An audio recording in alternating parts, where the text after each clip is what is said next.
ইরানের সর্বোচ্চ নেতা আয়াতুল্লাহ আলী খামেনি যুক্তরাষ্ট্রকে জানিয়ে দিয়েছেন তেহরান তাদের সহযোগিতা করবে, কিন্তু শর্ত একটাই, যদি যুক্তরাষ্ট্র মধ্যপ্রাচ্যে হস্তক্ষেপ বন্ধ করে এবং ইসরায়েলের প্রতি তাদের অন্ধ সমর্থন তুলে নেয়। এলএমই সার্টিফাইড বিশ্বসেরা কপারে তৈরি ওয়ালটন কেবলস, যা আপনার স্থাপনাকে রাখবে সব সময় নিরাপদ।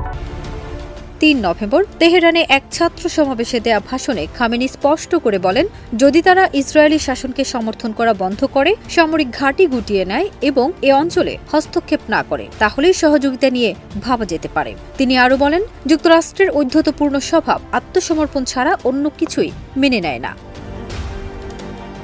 খামেনি বলেন, যদি একটি দেশ শক্তিশালী হয়ে ওঠে এবং শত্রুরা বুঝতে পারে যে এই শক্তির মুখোমুখি হয়ে তাদের লাভ নয় বরং ক্ষতি, তাহলে সেই দেশ নিরাপদ থাকে।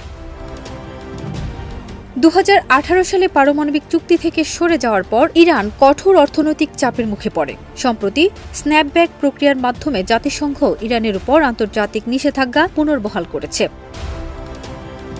তবু ইরানের পররাষ্ট্রমন্ত্রী আব্বাস আরাগচি জানালেন, তেহরান এখনও আলোচনায় আগ্রহী, তবে তা শুধু পারমাণবিক কর্মসূচি নিয়ে। তিনি বলেন, যখন যুক্তরাষ্ট্র সমমর্যাদা ও পারস্পরিক স্বার্থের ভিত্তিতে আলোচনায় প্রস্তুত হবে, তখনই আমরা ফিরব। তাদের যেমন তাড়া নেই, আমাদেরও তাড়াহুড়া নেই। খামেনির স্পষ্ট বার্তা, সহযোগিতার পথ খোলা, কিন্তু শর্ত কঠিন। ইরান তার অবস্থান থেকে এক চুলও নড়বে না, যদি না যুক্তরাষ্ট্র প্রথমে নিজের নীতি বদলায়।